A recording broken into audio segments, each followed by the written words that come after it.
여러분 안녕하십니까? 오동진 구교대의 크랭크이죠. 크랭크이죠. 네, 시즌 세 번째, 두 번째 시즌. 오늘 좀 이른 아침이니까. 이번 주에 가장 핫한 분 모시고 있어요. 그렇죠. 네. 네, 얼마 전에 개봉했습니다. 원신현 감독의 살인자의 기억법이라는 영화 개봉을 했는데요. 네, 원신현 감독 모셨습니다. 안녕하십니까? 네, 안녕하십니까. 네, 반갑습니다. 주말 동안에는 이제 무대 인사를 한 바퀴 도시겠나요? 설현도 가나요? 네, 갑니다. 네, 그러니까 다들 그걸 궁금해하셔가지고 설현 씨 연기가 어땠나요 이번 영화에서? 감독님이 평가하시기에. 믿고 캐스팅한 만큼 네. 예, 확실하게 책임을 져준 것 같아요. 예, 아무래도 아이돌 걸그룹이라는 예, 우려가 있는데 아마 영화를 보시면 그렇죠. 네. 아, 설현이 이제 배우로 보이는구나. 지금까지 연기 중에서는 스스로 평가하기에도 최고의 연기를 선보이지 않았을까? 네, 뭐 감정의 깊이가 좀 깊고요. 엔딩 네. 장면에 가면 아무래도 절실한 감정들을 좀 표현하다 보니까 네. 그게 더 전달이 잘 되지 않았나 싶어요. 강남 1970에 나왔었죠. 네, 그렇죠. 네, 김대원 씨랑 같이. 그때 저는 못 알아봤었어요. 어떤 면에서 못 알아보셨나요? 아니 펑퍼짐한 옷을 입고 근데 이제 이 영화에서는 빼놓을 수 없는 배우가 바로 설경구. 여기 네. 포스터에도 있는데 전율적 배우다 이렇게 표현을 하셨어요. 너무 잘해. 다시 한번 절정의 연기를 선보이는 그런 압도적인 어떤 에너지를 선보여서 오히려 좀 설경구 씨 연기를 감독께서 좀 살짝 톤을 좀 눌러줬어야 되지 않을까 하는 생각도 했었는데. 촬영할 때 네. 이 감독들이 매컷 그 감정의 어떤 선들을 배우가 표현하는 선들을 머릿속에 그리고 연출을 하거든요. 근데 설경구 배우님은 대부분의 감정의 선들을 항상 넘어가시는 바람에 제가 약간 당황할 때가 좀 많았었는데요. 이 살인자의 기억법에 등장하는 김병수라는 캐릭터 자체가 네. 어떤 알츠하이머를 앓고 있는 병적 증상도 있긴 하지만 강렬한 스펙트럼이 있는 그런 연기를 네. 표현하는 부분이 있어서 어떤 계산이나 뭐 이런 부분이 아니라 철저히 본능에 맡기셨던 것 같아요. 네, 근데 그 본능이라는 것을 감독으로서 통제한다라는 것이 사실 쉽지가 않은 부분이었고 현장에서 제가 느꼈을 땐 제가 조사했던 그 알츠하이머를 앓고 있는 어떤 이런 병적 증상 이상의 것들을 표현을 해주시니까 네, 저는 이제 오케이 할 수밖에 없었고 살인자의 기억법의 김병수라는 캐릭터가 정상인 상태와 알츠하이머인 그렇죠. 상태, 네. 알츠하이머로 가는 과정 상황 자체가 계속 바뀌어요. 이게 바뀌다 보니까 이제 설경구 배우님도 이제 그 자체를 계속 계산하는 게 너무 어려우신 거예요. 네. 본인이 헷갈리는구나. 네네. 그 알츠하이머의 증상의 자기 설정은 스스로 설경구 배우가 스스로 잡았나요? 아니면 같이 의논해서 잡으셨나요? 네, 뭐 같이 눈을 의논해 떤다든가. 봤어요. 뭐, 네. 네, 같이 의논해 나가는 과정에서 혈관성 치매의 증상 중에 하나가 아, 경련이 있어요. 경련이니까. 예, 혈관이 막히면서 오는 증상이기 때문에 예, 그래서 이런 부분을 반영시키면 네. 오히려 좀 영화를 쉽게 이해할 수 있겠다라고 해서 모델이 됐던 영화가 좀 있나요? 예컨대 저는 그 미드 중에서 덱스터 같은 경우가 모델이 된 영화는 없었고요. 그 자체가 영화에 좀 영향을 주니까. 영향을 네. 미치기 때문에 메멘토도 보지 않았습니다. 저는 이 알츠하이머에 걸린 연쇄살인범이라는 설정 자체가 저는 처음이라고 그렇죠. 생각을 했어요. 예, 그래서 뭐 그 설정 자체에 대한 신뢰를 갖고 이제 출발을 했었죠. 그 원작자 네. 김영하 소설가를 좀 네. 빼놓을 수가 없는데 그분이 내 머릿속에 지우개 약간 비슷하지만 그것도 각색을 하셨더라고요. 아, 김영하 소설가랑 영화를 그 만들기 앞서서 어떤 얘기를 서로 나누셨고 전혀 없었습니다. 예, 오히려 제가 이제 김영하 작가님 너무 만나고 싶었어요. 예, 책을 읽고 만나서 거기에 그 소설에서 읽히는 어떤 그런 감정들 뭐 이런 것들을 좀 세세하게 더 들어가서 조금 더 느끼고 싶 소주 한잔 하면서 조금 더 깊게 좀 들어가고 싶다라고 제가 이제 제작사 얘기를 했었는데 오히려 이제 김영하 작가님이 그러면 오히려 창작에 방해가 된다. 영화는 이제 영화다. 예. 그쪽 영역에서 알아서 해라. 네네네. 그런 거죠. 네. 자기 작품을 원형 그대로 원형질 그대로 고집하거나 이런 스타일은 아닌 거로 제가 알고 있어요. 김영하 작가 소설이 영화가 된 꽤 많더라고요. 그렇죠. 많은 나를 파괴할 파괴할 권리가 권리가 있다. 오빠가 들어갔다. 네. 주홍구 씨. 어떤 부분을 제일 중점적으로 바꾸셨나요 원작에서? 김병수라는 캐릭터를 응원할 수 있느냐, 응원할 수 없느냐가 아. 가장 명분을 준 거죠. 그렇죠. 그렇죠. 네. 네. 그게 아마 소설을 소비하는 방식과 영화를 네. 소비하는 방식이 다르기 때문에 네. 등장인물의 주인공을 응원하지 않으면 네. 그렇죠. 아, 힘들기 때문에. 몰입이 돼야 되겠죠. 또 도덕적 그 선의와 명분에 대해서 공감하지 않으면 그렇죠. 네, 네, 네, 이 작품 자체를 공감하기 어려운 부분이 있습니다. 네, 네. 그 소설의 특징이 좀 분위기가 약간 어둡고 네. 그 색깔로 표현하면 잿빛 같다. 미술은 어떻게 신경 쓰셨는지 궁금합니다. 질문을 연이어서 하면요. 아버지와 딸이 사는 네. 공간이 일종의 적산가옥 네. 스타일이잖아요. 네. 그렇죠? 오히려 조금 판타스틱한 공간 속에 있는 듯한 전반적으로 일관되게 그런 공간을 사용하셔서 의도가 있으신가? 제가 느꼈던 온기와 온도, 그 스산함을 될 수 있으면 영화하고 고스란히 좀 옮겨놓고 싶었거든요. 너무 현대적이면 그 느낌이 고스란히 전달이 안 될 것이고 너무 컨셉적이거나 너무 판타지적이면 리얼리티가 느껴지지 않기 때문에 이런 감정들이 진짜같이 느껴지지 않아서 아주 적절한 선이 좀 필요했는데요. 메인은 그거였어요. 세트를 짓지 말고 실제 사람들이 살고 있는 공간으로 무조건 간다. 그렇게 헌팅된 공간에서 사람의 온기가 그대로 느껴지게끔 촬영을 한다가 저의 이번에 어떤 방식이었어요. 저 또 다른 살인범인 김남길의 서식처 중에 하나, 김설현 씨가 납치되는 공간도 그런 그 세트가 아닙니까? 그 지역에 네. 그런 그 선교사 사택이라는 그런 형태 똑같은 것들이 있어요. 아. 선교사 사택이 아무래도 그 네. 무슨 보호 지역이다 보니까 네, 네, 촬영을 네, 못하게 네, 하더라고요. 네, 그래서 네. 그 똑같은 걸 1대1로 만들었어요. 아하. 숲속에다가 없는 걸 새로 그려서 그건 만든 건 아니고. 없어요. 예.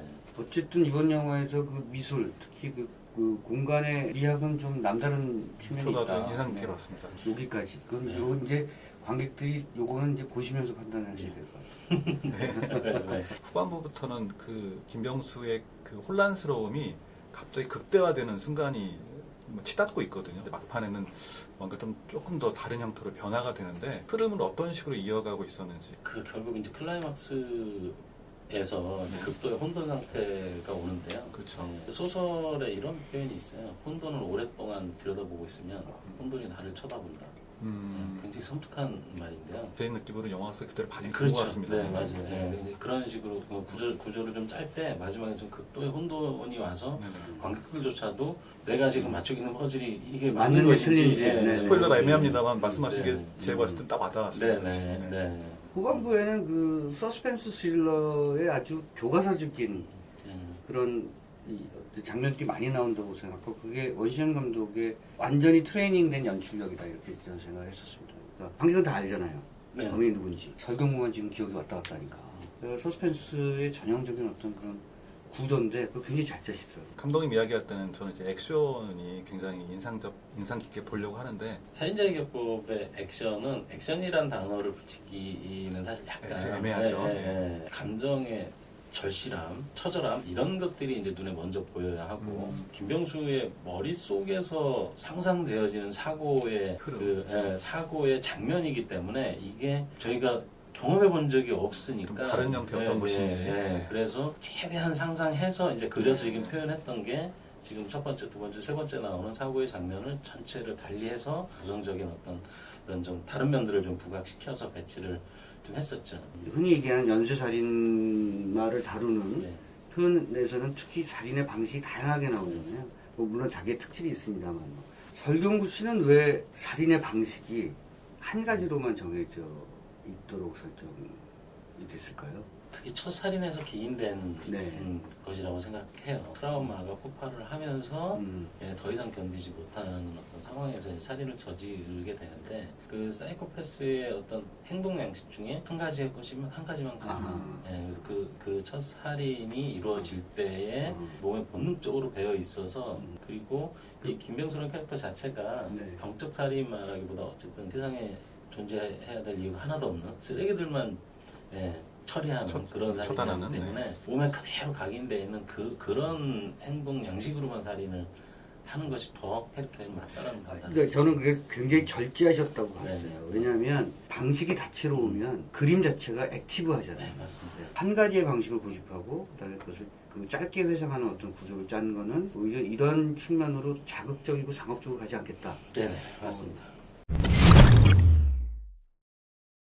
김남길 씨 캐릭터를 사실은 좀 많이 바꾸신 거 아닌가? 제 생각으로 소설에 비해서는 김남길 씨 캐릭터가 약하게 그려진 게 아닌가라는 생각을 했었거든요. 그런 것 같아요. 스릴러는 한쪽을 취하면 한쪽은 섭섭해할 수밖에 없는 장르인 것 같아요. 그렇죠. 더 입체감이 있거나 더 강하게 더 강조했었다면 아마 다른 부분에 대한 또 아쉬움이 있지 않았을까. 무엇을 느끼느냐에 따라서 한쪽은 약하게 느껴질 수밖에 없거든요. 근데 태주적으로 강하게 느끼시는 분들은 또 상당히 강하게 느끼고 계셔서 예. 우리 사회가 지금 점점 더 그렇게 극악해지고 있다는 것을 좀 반증하는 그런 것을 좀 보여주려고 하신 측면이 있나요? 제 메모노트에 단단하게 쓰여 있는 게 김병수는 스스로 잉태된 캐릭터인가?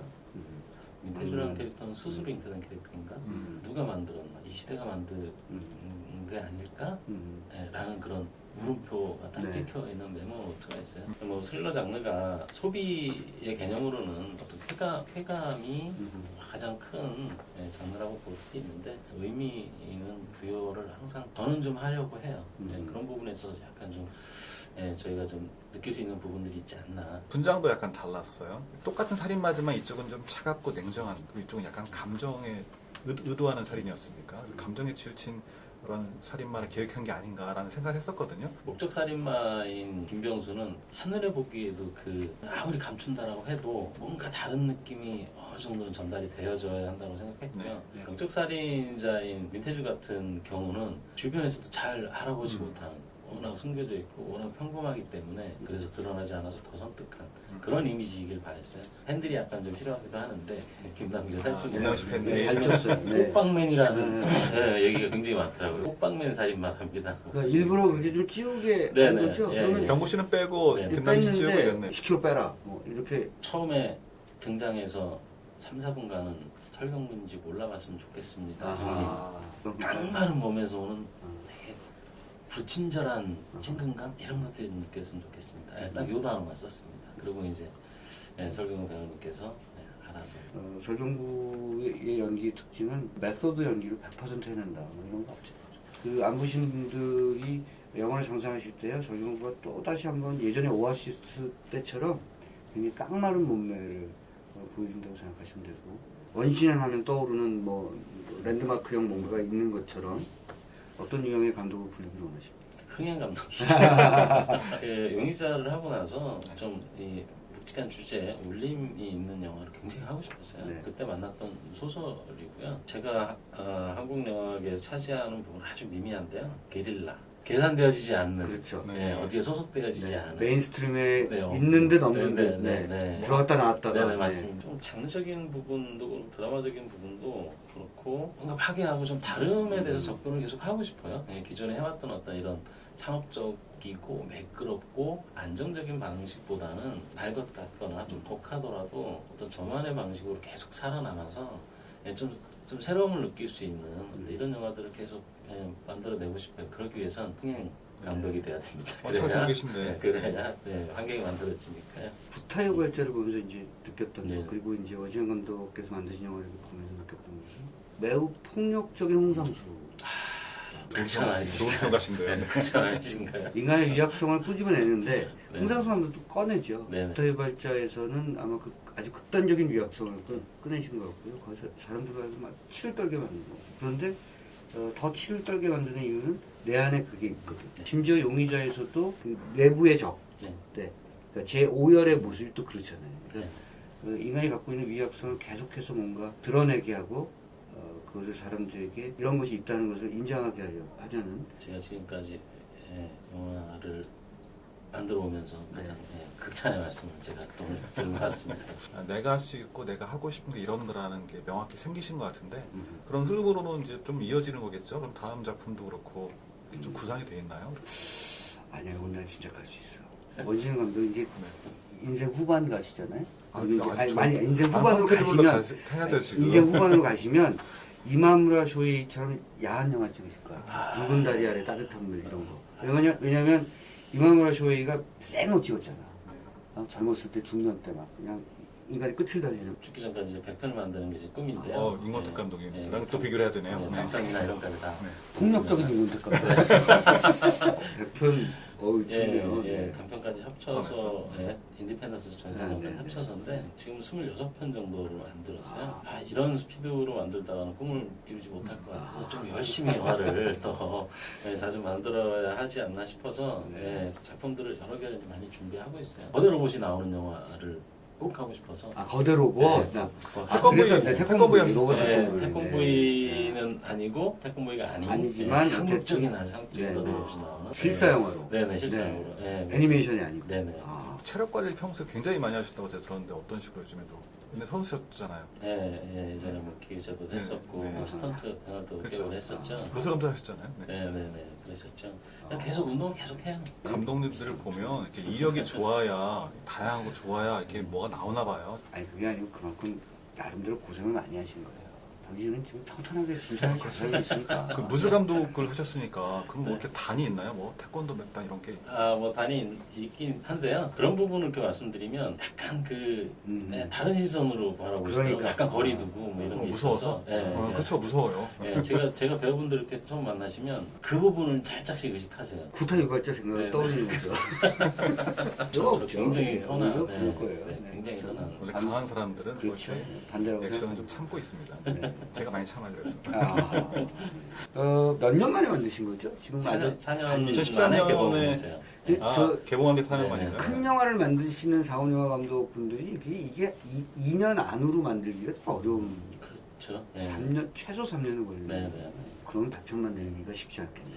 네, 그래서 조금 부지런히 3년에 2편씩은 만들어야. 장편을 보면 조금 요즘에 띄엄띄엄해요. 2005년에 가발, 2006년에 구타유발자, 네. 세븐데이즈가 이제 2007년, 그다음에 훅제가 용의자들 2013년, 네. 그다음에 또 이제 17년에 살인자 기업법이니까 100편 하시려면 막 달려야 되겠어요 네. 지금. 이 영화를 만들면서 제일 고마웠던 사람, 또 지금까지 영화를 만들면서 제일 고마웠던 사람. 한국 영화는 배우 스태프분들이 모든 부분 다 가져가야 돼요. 그렇죠. 네, 제가 현장에 있어서 영화 현장에 있었기 때문에 그런 얘기를 하는 게 아니라 정말 한국 영화 현장은 아직도 힘들거든요. 감독님이 봤던 영화 중에 이런 영화를 한번 공유했으면 좋겠다. 코엔 형제들의 영화를 좋아해요. 다가가기 쉽지 않지만 한 번 다가가면 절대 헤어날 수 벗어날 수 없는, 없는 마력이 있는. 네. 그리고 이게 지극히 이제 개인적인 성향이 반영된 영화인데요. 용서받지 못한 자. 네. 클린트 이스트우드. 네, 네. 그래서 용서받지 못한 자 같은 영화가 저의 아마도 영화적 스승이 아닌가. 네. 인간에 대한 어떤 사유, 네. 고민, 네. 뭐 이런 것들이 아주 깊게 녹아있는 그런 영화다. 철학들이 네. 녹아있는 영화라 제가 이제 그런 영화들을 계속 만들고 싶은 생각이 있어서 그럼 심리적인 부분에 관심이 좀 많다 보니까 아무래도 스탠리 큐브릭의 샤이니 이렇게 세 영화가 저의 영화 세계를 지탱하고 있는 영화인 것 같아요. 하반기에 독특한 영화가 나올 것으로 기대를 했었고, 그리고 그 기대만큼 독특한 영화가 나왔습니다. 이제 관객분들의 평가가 이제 서서히 진행되고 있고요. 박스오피스에서 수익을 정상을 차지하고 그렇죠. 있습니다. 네. 네. 얼마 예상하세요? 이런 때는 한 1000만 이렇게 얘기해줘요. 자꾸 그런 얘기 갖고 안 홍상수와 되면 임검택 감독님이신데 흥행하기를 바라는 마음도 있습니다만 많은 분들에게 오래 보여줬으면 좋겠습니다. 네. 그래서 단순하게 4주, 6주가 아니라 내년에도 이 영화가 2017년에 나왔던 살인자의 기억법이라는 영화를 또 기억하는 사람들, 또 다시 회고하는 사람들, 복귀하는 사람들 계속 그렇죠. 네. 앞으로 향후 10년 동안 이 영화 계속 공부됐으면 근데 아까 말씀하신 대로 뭐 샤이니 이런 작품도 보고 또 보고 하신다고 하니까 네. 이런 작품을 또 많은 관객들이 또 보고 또 보고 그랬으면 네. 좋겠습니다. 오동진 고기대의 크랭크인 두 번째 시간, 시즌 세 번째 두 번째 시간으로 오늘 원시현 감독과 얘기를 나눠봤습니다. 영화가 혹자는 늘 폭력적이다라는 얘기를 합니다만 사실 우리 사회가 그만큼 폭력적일 수가 없는 상태가 지금인 것 같습니다. 오히려 영화는 그것을 어떻게 해소하고 극복해 나갈 것인가에 대한 답을 찾고 있다고 생각하고요. 원시현 감독의 살인자의 기억법에 그 답이 공개되는 것을 생각합니다. 영화도 많이 보시고 고맙습니다. 고맙습니다. 감사합니다.